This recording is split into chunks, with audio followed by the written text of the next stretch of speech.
Tuning in to the online broadcast network, Afterbuzz TV. Over 20 million weekly downloads in over 150 countries, and your number one source for after-show entertainment.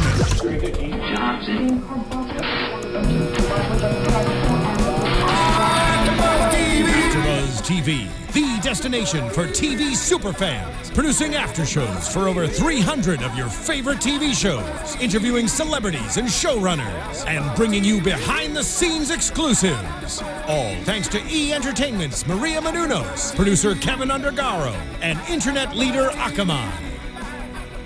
Now, let the buzz begin! Hey everybody, welcome to a brand new episode of King of the Nerds Afterbuzz After Show. I'm your host, Yael Tygiel. With me, I've got Curtis Armstrong. I'm so excited that you're here. Thank you. It is really, really nice to be here. We are talking about the third season premiere, Yep. And we've got so much to cover. We've got a lot of different things that happen, and we also are going to be talking to Jacob, who was eliminated. That's right, our first elimination. Our heartbreaking elimination. It was sad. It was. But that's the way it goes. Someone has to go. Yeah. So first, I want to talk about the way the show opened, because this was a little different. Yes, it was.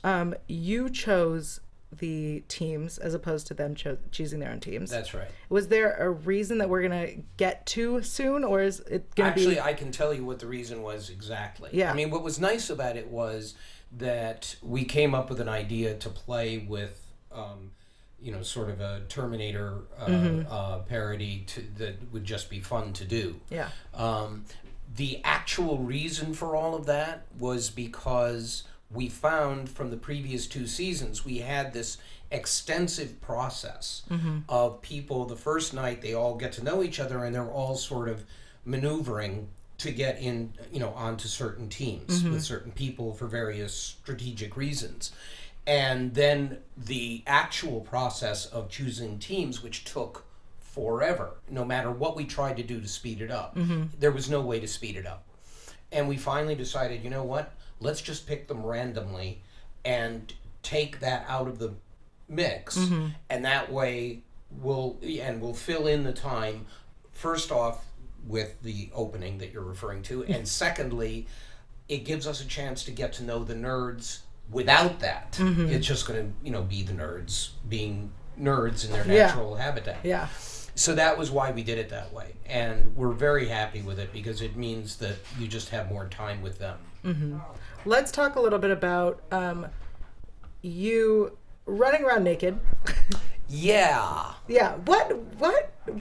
Well, this was it was a little parody of Terminator, and the real reason for it was not just to give me a chance to run around naked. I was gonna say you just wanted to be naked. No. It was absolutely not. That was not the deal. Yeah. The reason for it was because they thought that we needed to find an excuse to not do that.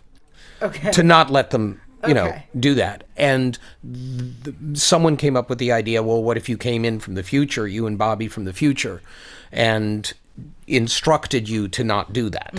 And this is how you're going to do it. And that was the only thing about it. That was how it came about. That we used that as a reason, and because we weren't doing the team picking, we had the time to indulge ourselves a little bit. Yeah.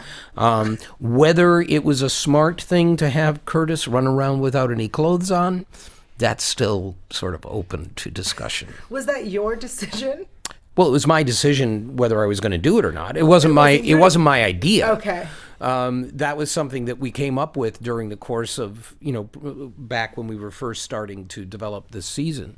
Okay. That came up, I think, through Anthony Carbone and Charles Wachter, who were our showrunners for this season. And they came up with the idea of doing this Terminator parody. Okay. But it meant me being naked. Yeah. And they basically said, are you up for that? And I said, I'm up for anything. And the tattoo of Bobby on your back. And the tattoo of Bobby on my back, yes. And can we look forward to more nudity this season? No, that's it. It'll never happen again. It was a one-time thing, that. Yeah. And so... Okay. All right. I think we might be getting Jacob calling in soon. But before we do, let's talk about our two teams. We've got the blue team, who is House Huluvu. Huluvu. Yes. We got Lily, Ben. Is it Rachel? Yeah, Rachel. Okay. Yeah, Rachel. Todd, Thomas, and Caitlin. Right.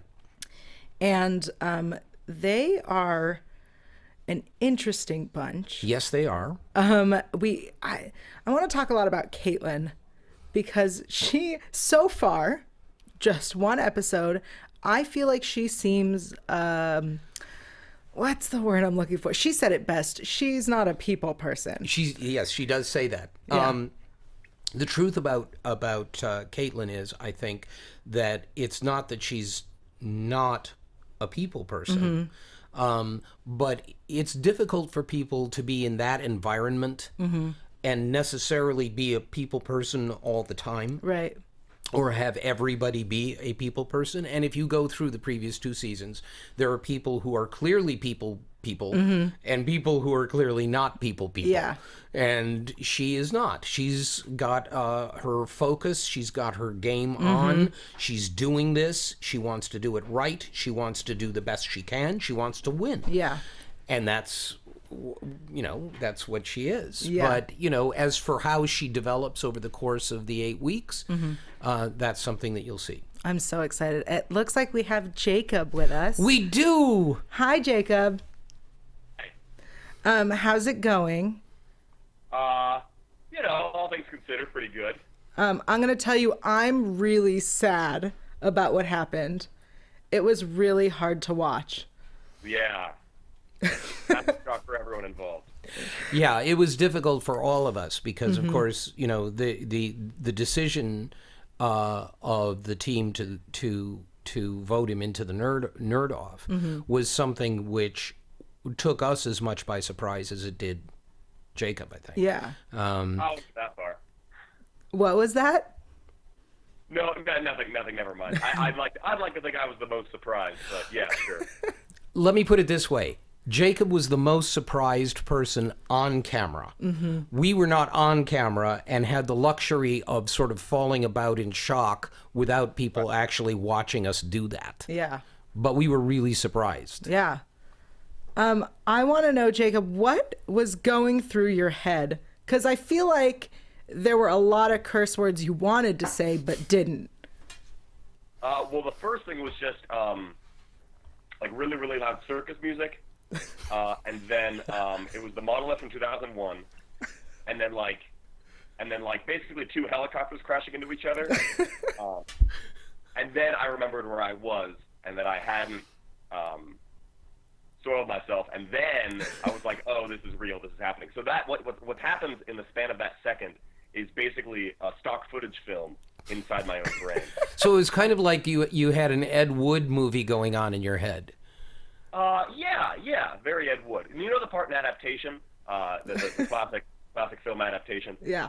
Starring Nicolas Cage, where you see an orchid grow and die in the span of minutes. Yes. That I would say I am that orchid. Only, obviously, he is still with us. Right. Although, Right.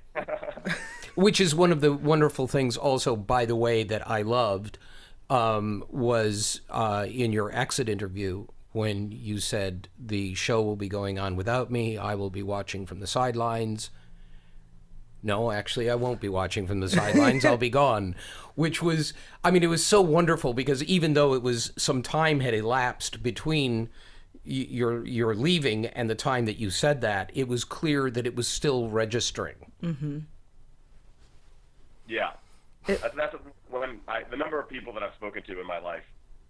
Once when I was announced when I was announced that I was going to be on the show, they were like, "Is it really reality TV?" It seems like a lot of those people are actors, and I'm like, "Oh no, it's very, very real. This is realist, maybe the realest thing I've ever done." Wow. Yeah. So I know that when you ask for an explanation, which I think is a fair thing to do, and I would have pushed for more, but I'm aggressive and mean, and you seem so much nicer. Sorry, what was that? No, I'm agreeing with you. Okay. Thank you. Thomas starts talking and he's told don't say anything. And I don't know how you didn't punch him. Or punch whoever it was who said, Yeah. don't say anything. In the moment, I felt like any explanation I would have gotten wouldn't really have changed anything. I was going in, and it's like either I make it, and I win the nerd off, and I stay, which means that I don't want these people to say something they can't take back. Yeah. I don't want them to say, we didn't like you. You know, I don't want to hear that, and then have to go back and be like, oh, great, so I'm going to have... Because, I mean, because the teams were pre-selected, and I didn't get a chance to... I didn't know the other team barely at all. Like, we had a couple... We got to hang out in the house very briefly. Almost nearly all of my time on the show was working on the Rube Goldberg machine, with just Heather and Amanda and Ori and Colby and Jonathan. So I knew them, and I still know them very well. And the other team, like, even though we've kept in something resembling contact, and I saw them last week in the premiere, it's still like there's sort of like this distance between me and the six of them. So I didn't want to like infringe on any possible relationship by being like, no, you got to tell me everything you think about me right now in this room, you know?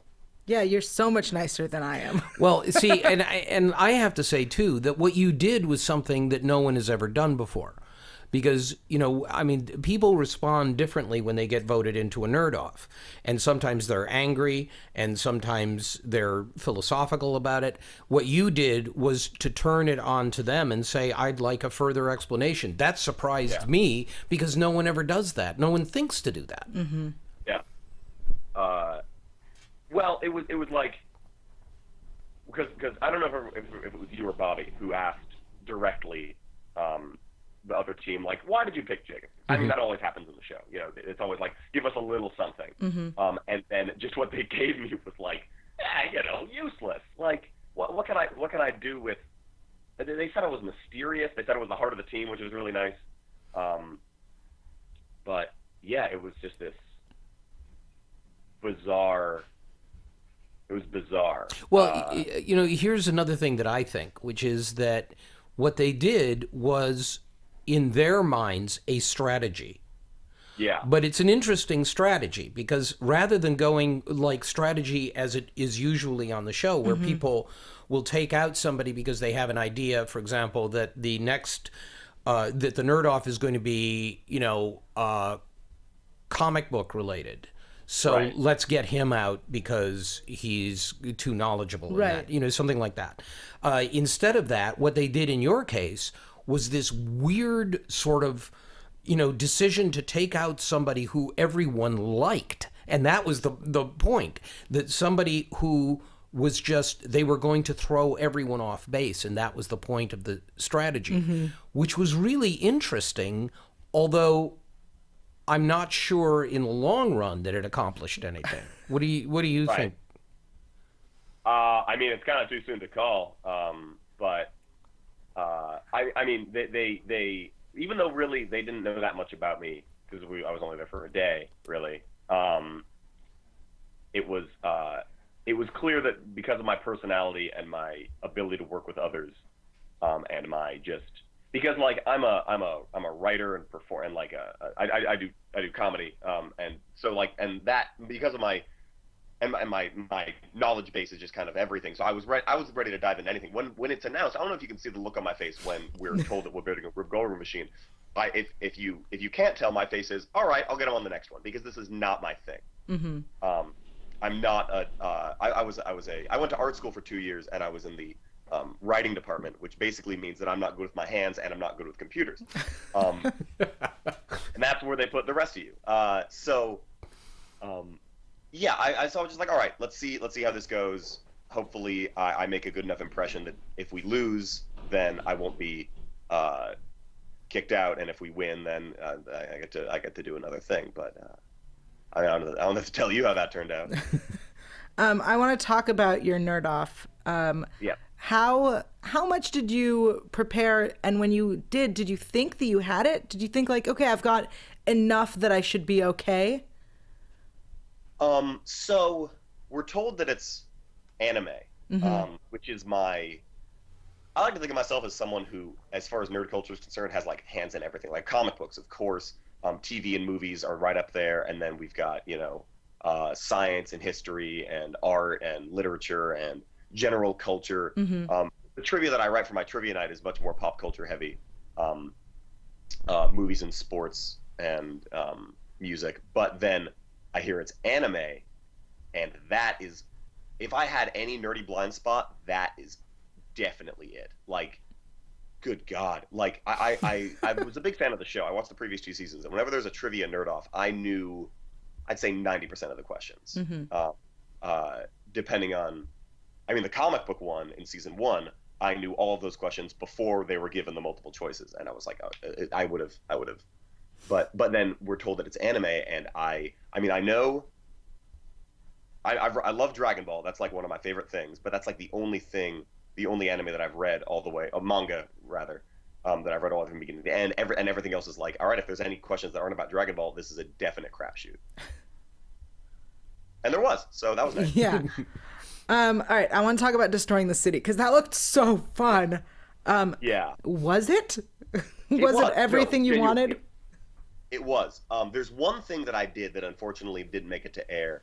That I want to make it very. So I've been getting a lot of tweets and other attention about what has been called the worst pool shot in human history. Yeah. Yeah, when we're hanging out before the throne room, just playing pool, and I scratch on a break, which no human should ever have to experience. But and so at one point during the first stage when we're destroying the city, I pick up one entire skyscraper and I hold it like a pool cue, and I use it to very daintily knock a helicopter off the top of the skyscraper. And just to be clear, I nailed it. So I'm not as terrible. No, I'm not as that's. I like to think of that as my character arc for this season. You know what? And I would like to say that I would like to think that even someone like Minnesota Fats scratched occasionally. So on a break though, on a break. Okay, maybe not on a break, but it was. I have to say that there was a degree of emphasis for comic relief in that moment. But I know it's a comedy show. Got it. Yeah, that makes sense. Yeah, I knew as soon as I did that, and the cameras were pointed at the table, I was like, that's gonna. Yeah. And I could do it, make this there. But what you didn't know was that it was going to be matched up with your comment about tonight we're just going to play, which is the great setup for the scratch, Yeah. Yeah, and I liked that was included as well, because that was, I mean, and I've said this, but I've never clicked with so many people so quickly. Like 11 people that I've never met. I've known them for literally hours. Even the people that I really get a chance to talk to on the blue team. And I just felt really comfortable talking to these people at anything. Like Todd and I played the same esoteric superhero massive multiplayer role-playing game, City of Heroes, for a long time on the same server for years. Wow. And it was great to meet someone. Oh, you played on Freedom. Oh, we've never encountered each other. Or maybe we did. There's a chance that Todd and I, that we teamed up. In a different life. Yeah, in a virtual life. But no, and I really, even just before we knew who had won Rube Goldberg, I was dreading, like, man, who do I want to kick out of here? Mm-hmm. Just kidding, it was Caitlin. It was always Caitlin. Oh, Caitlin! Hey, hour friggin' one, man. Like, come on. I've now that I've spent a bit more time with Caitlin, like at the premiere party, we sort of get where we stand with each other. But I would say Caitlin and I are the two most grievously mismatched people on the show. Maybe Caitlin and Ori are more different, but like me and Caitlin, and we live in the same area, and we've never hung out. Yeah, Caitlin's in Redwood City, right? And you're in Oakland. I'm in Oakland, yeah. Yeah, awesome. Bay Area. Sorry. No, yeah, hella hyphy all up in here. Yeah. Sorry, San Francisco over here. Yeah. That's okay. I had to. I want to talk about you using your tail to smash cities, because that was wonderful. And I'm glad that was kept in, because that was. How could it not? Well, you missed his shooting the helicopter off. I think that was strictly a matter of too much time to set it up. Mm-hmm. I think it was a timing thing. Yeah. Whereas the use of the tail was just Awesome. and the backflip also, or the flip onto your back, which was the Yeah. pass out. yeah, the pass out. That was Yeah. pretty awesome. I went full Buster Keaton on there. You I was sure like- did. You sure did. That was some excellent. That was that's physical comedy, and that's really what the thing was. That's really what that nerd off was. It was Oh, kind of absolutely.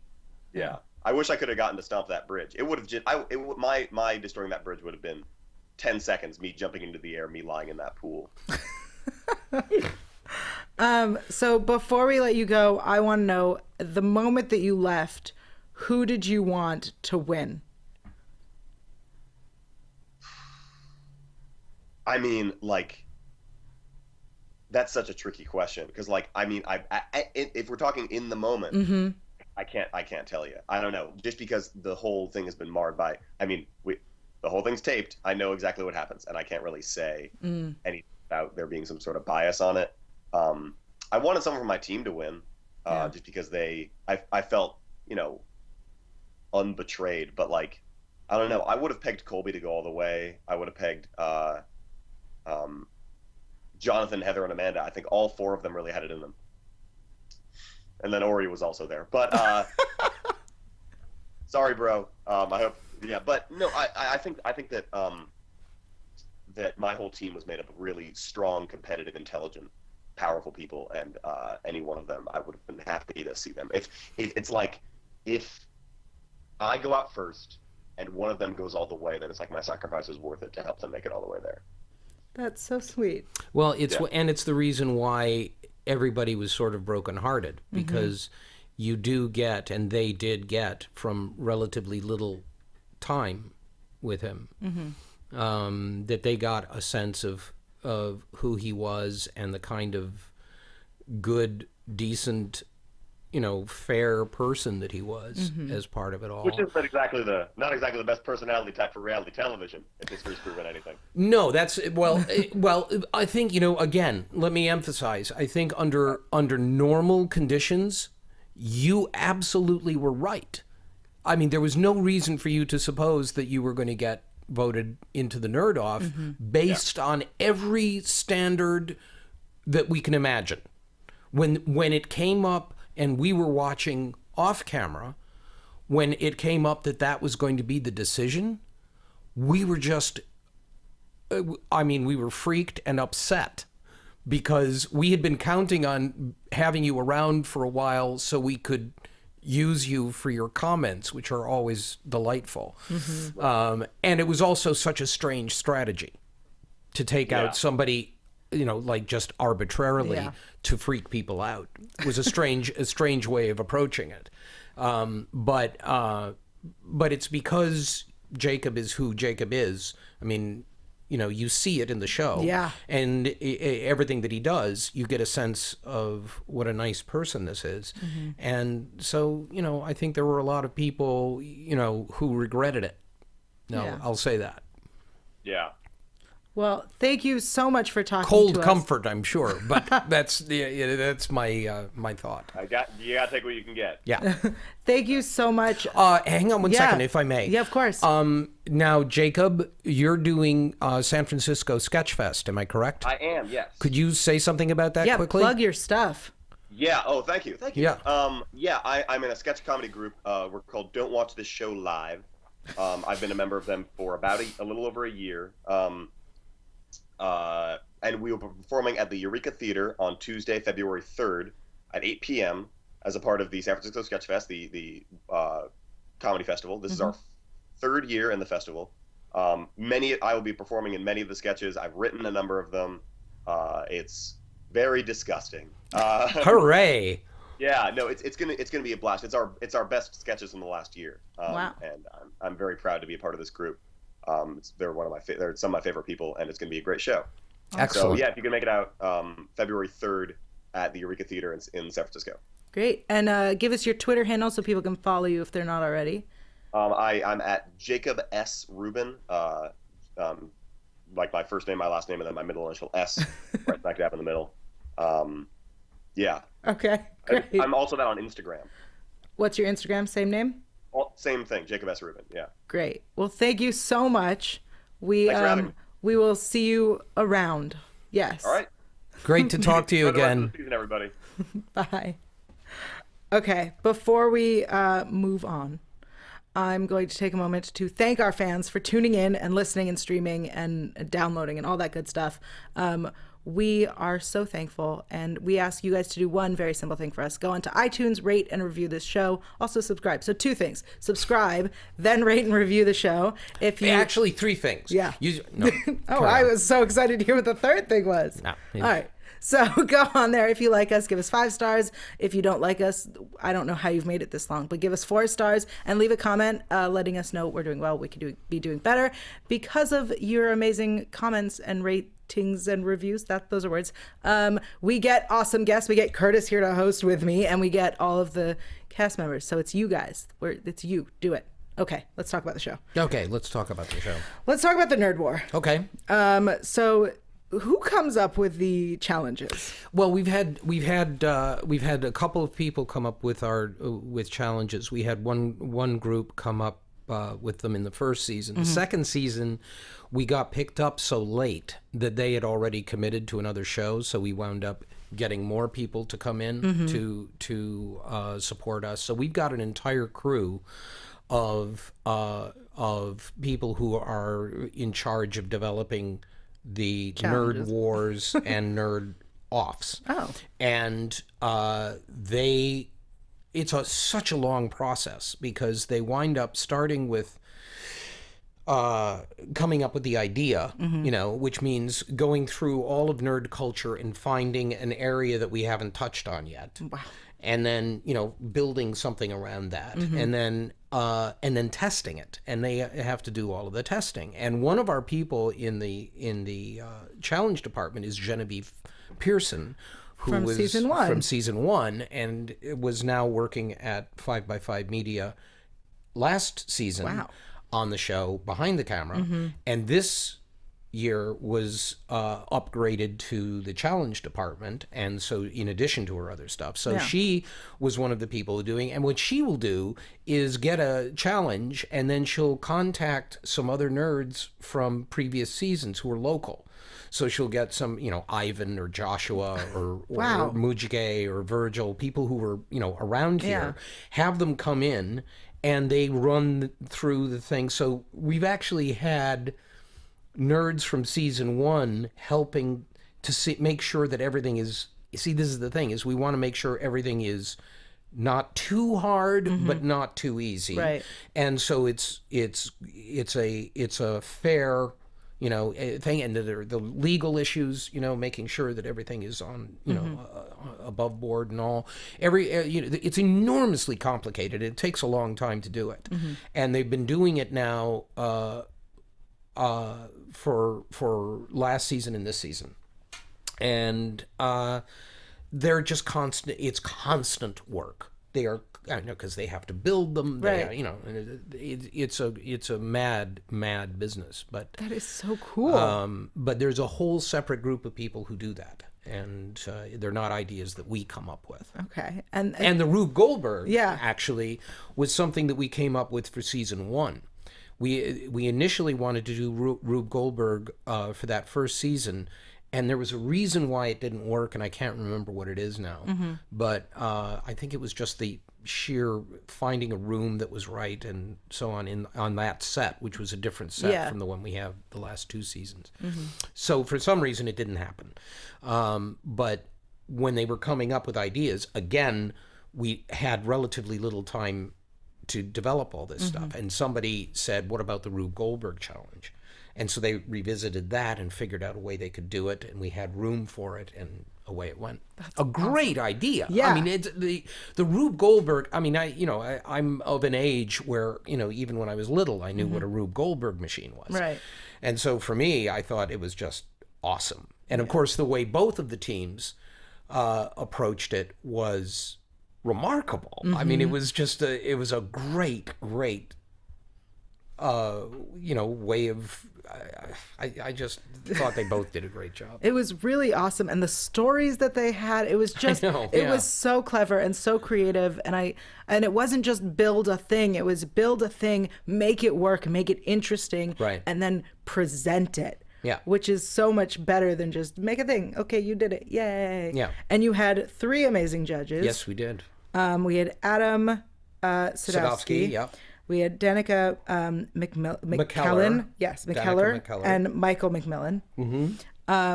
Which so cute to see the nerds like nerding out. It's my over favorite. The judges. It's one of my favorite things when we're introducing the people, and it's always been this way because you know they know these people, right? You know, there are maybe people at home who might not know who they are, but you know, for nerds, these people are way up in their radar. Yeah. And so for them, they were just so excited, you know, for various reasons, you know. So fun. And to see the judges excited about the stuff too. It's just... Well, it's so odd. Yeah. You know, I mean, Danica is brilliant, writes math books for young people. And Michael does, in addition to being an actor, is also a comic book author. And Adam is actually that's his wheelhouse is Rube Goldberg machines, but the other two are nerds in utterly other areas who just find it cool, and then the nerds who are competing are all excited because these people are showing up in an unexpected capacity, which is kind of nice. That's what I love about this show is that it's not just here are nerds doing things and then here are nerds doing nerdy things. It's here nerds doing nerdy things for other nerds. Yes. And everyone's getting excited I know. all together. Everybody's all in the same boat. The executive producers, the other executive producers, 5x5 people and so on, those people are the biggest nerds I've ever met. But they're also executive producers, right? They executive produce other shows, Survivor among them, you know, so they've had a lot of experience. But underneath, they're also nerds. And they can talk Star Wars or Pac-Man or anything else with you until, you know, the cows come home. Yeah. So everybody it turns out to have this nerd inside them on the show. Yeah. Usually worn on their sleeve. Yeah. And so that is one of the things that's really delightful about it. All right. The last thing we had was the nerd off, which we talked a little bit about. Right. We were a little heartbroken. Yes. Nerdzilla is what you guys called it. Nerdzilla, yes. Our bad puns are legion. Nerdzilla, I mean, you know, nevertheless, that's what it was. Yeah. No, bad puns are a really important part of nerddom. Here's the funny thing about the Nerdzilla challenge.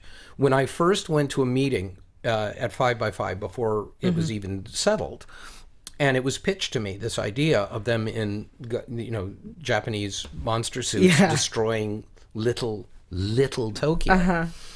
And I said, oh my God, you mean One Crazy Summer? Because a movie that I did back in the 80s, 1985, with the Savage Steve Holland movie, the second one we did with John Cusack, has a scene where Bobcat Goldthwait gets stuck in a Godzilla outfit and winds up destroying a small town, in front of a group of Japanese investors. It's a model for a model neighborhood. And it was just this moment in that movie, and I thought that they were ripping it off or, you know, doing a tip of the hat about it. It turns out they hadn't seen Better Off Dead. It was just an idea they came up with. I said, well, that's just weird, because people are going to assume that I had something to do with that, but I didn't. Well, you should take credit for it. Okay, I will. I did. It was my idea. Well, it was a great idea. Thank you. Okay, and we end our show with you guys, of course, killing off.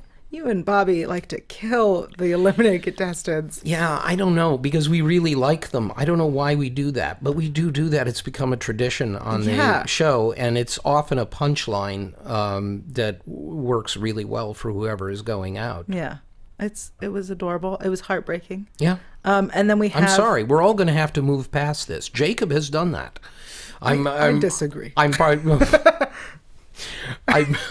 I mean, you know, I can't say it often enough. You know, he was a great contestant, and we loved, but we did love having Ori too. Yeah. And this is the thing, is that we become attached to everybody. Right. And it's, especially for me, it's very hard to see any of them go. And I always get weepy at the end. Yeah. So. Well, and this, are we going to have more throughout this season of you and Bobby from the future coming back? Is that going to continue? I would have no way of knowing that, would I? Okay. Not even going to bother. I'll say this, not as a question, as how I feel about it. Okay. First off, I'm dying to know what it is that we're trying to avoid happening that resulted in you coming back naked. So. And maybe why Bobby was fully dressed?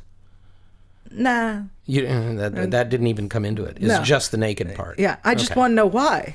I'm not saying it's good or bad. I just want to know why. I'll tell you what I will tell you, and Yes. this is all I will tell you. Okay. By the time you and I gather around these microphones for the final episode, all will be explained. Including the pickle. Okay. That's what I'm telling you. Okay. All will be explained. Awesome. I can say no more. Great. On that note, let us head into predictions. Uh-oh. See, this is a dangerous area. Yeah. Where's my sound cue? There it is. Afterbuzz TV predictions. Okay, so you can't predict. So I can, fine, predict. but I won't. Okay then. I mean, it's difficult because, I mean, you Yeah. know, it's like when you ask Jacob about who, you know, at that moment. Right. You know, once you put that out there, then people tend to think, oh, that's, you know, there's some Yeah. clue or something like that. But tell me what you. Okay. I will not say yay or nay. But why don't Okay. you go ahead and predict? I will. All right. So it's really hard to predict based on the first episode, especially because of the way it resulted with Jacob, where everyone was like, why is this happening? Yeah. So at this point, I can't tell you who I think is going to win, but I will tell you that I think Caitlin is going to go far. I definitely see that happening. I'm also going to say, I think, the fact that the entire team voted against Ori is going to be some great drama next week. Because if I were Ori, I would be angry. That's a censored version of how I'd react. Yeah. And I think just because we're in the third season and we've had 2 female kings, I think we're going to have a third one. And next season, you guys are going to have to learn to change the name of the show. Well, you know, I mean, that's an interesting thing. We'll have to see what happens there. Yeah, I think a woman is going to win it again. Okay. But I don't think it's going to be Caitlin. She's just going to go far. Yeah, that's what I'm going with. That's what I'm going with. Okay, I like that. I like Awesome. that prediction. Thank you so much for joining me. Thank you. Why don't you tell the people at home where they can find you online, Twitter, Instagram, all that stuff? Actually, I'm not on Instagram. I am on Twitter, however, and you can find me there. Curtis is Booger. Oh, That's my Twitter handle, and you can also find Robert Carradine there. Unsurprisingly, Bobby is Lewis. So what? Those Yeah. are shocking. yeah, Also, everyone can watch you every Friday night, 9 o'clock on TBS on King of the Nerds. that's right. For the next 7 weeks, Friday night, 9 o'clock, Yeah. King of the Nerds Awesome. on TBS. Very funny. Yes. And of course, you can find me online at yael.tv. That's YAEL.tv. There you'll find all the other shows I do here at AfterBuzz, which is a lot. Also, Twitter, Instagram, YouTube, Google+. I do a lot of social media. At Yael Tygiel, that's YAELTYGIEL. And we will see you next week right here with the next eliminated guest. Bye, guys. Bye-bye. From executive producers Maria Menounos, Kevin Undergaro, Phil Svitek, and the entire Afterbuzz TV staff, we would like to thank you for listening to the Afterbuzz TV network. To watch or listen to other after shows and post comments or questions, be sure to visit AfterbuzzTV.com. I'm Sir Richard Wentworth, and this has been a presentation of Afterbuzz TV. Buzz you later. The views expressed herein are those of the hosts only and do not necessarily reflect the views of AfterBuzz TV or its owners or principals.